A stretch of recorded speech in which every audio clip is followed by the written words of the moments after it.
It is unimaginable to think that the world-famous chess player Magnus is now hating his coach, who made him a champion. How could somebody be so utterly horrible and ungrateful? Did Kasparov make a massive move to take a dig at Carlsen's career? What's the reason behind their bitterness? Let's find out in today's video. Magnus Carlsen and Garry Kasparov are two renowned chess players who have profoundly influenced the game. These two players have inspired generations of chess players of all ages and left a lasting legacy. Kasparov dominated the game in the 1980s and 1990s.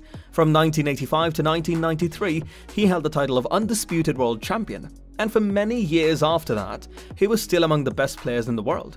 However, the late 2000s saw the rise of Carlsen, who quickly made a name for himself as one of the game's top players.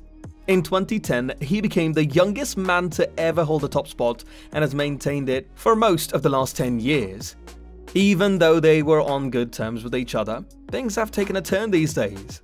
Let's dive into the video and take a sneak peek into their sweet, bitter story. How do they get along? Garry Kasparov and Magnus Carlsen are two of the all-time great chess players. Although they have never squared off in a competition, they have interacted in various ways throughout their careers. Both players have great respect for one another despite coming from different eras. For many years, Kasparov served as Carlsen's mentor and source of inspiration. Carlsen has frequently praised Kasparov's accomplishments and impact on the game. Carlsen said that Kasparov was his chess hero and had gained much knowledge from studying Kasparov's games in a 2013 interview with CNN. Along with sharing respect for one another, Carlsen and Kasparov have also competed against one another in exhibition games. As an illustration, they engaged in a series of blitz and rapid matches in 2009, with Kasparov coming out on top 3-1 in Sandefjord, Norway. They also participated in a widely reported match in New York City in 2019, dubbed a Clash of the Titans. Although the game was a draw, many regarded it as a demonstration of the best chess playing. If they have respect for each other, why do they sever ties? Magnus Carlsen, a brilliant 20-year-old from Norway and the current world #1, briefly had Garry Kasparov as his coach. After over 6 months, they broke up despite being hailed as the ideal couple to take Carlsen to new heights.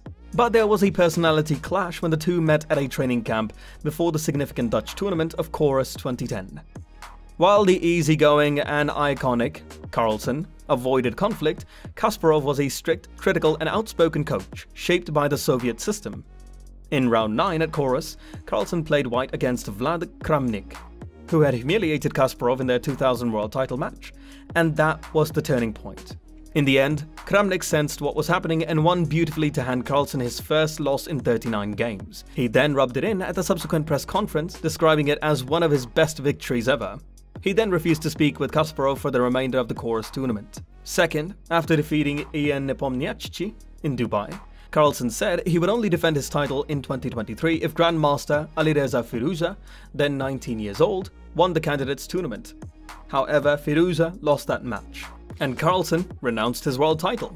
He even had discussed the distinction between the fast and the traditional versions, saying, "There will be another one soon to make up for it if I fail. But it would take years to win it back if I lost the world championship." He is no longer drawn to the rigorous months-long preparation and demanding schedule it requires. He broke off his relationship with Garry Kasparov for the same reason less than a year after appointing the legendary player as his coach. "I was looking for access to the brain of one of the greatest chess players in history, and I learned a lot from him, especially in our friendly games, but he wanted to impose a strict, almost a military regime on me." Carlsen usually explains of the partnership, "I am thinking about chess and mentally analyzing a position practically every hour of every day, even when I am walking or skiing or eating, but always without schedules. A man who doesn't like regimented schedules and whose philosophy, as shared recently, we came into life by chance and it doesn't last forever. I want to enjoy it as much as possible and achieve my best version." These incidents made their loving relationship fall apart and they emerged out as each other's strongest enemies. What are your thoughts on this conflict? Do you think Magnus has a valid point of hating Kasparov? Let us know in the comments below and subscribe for more.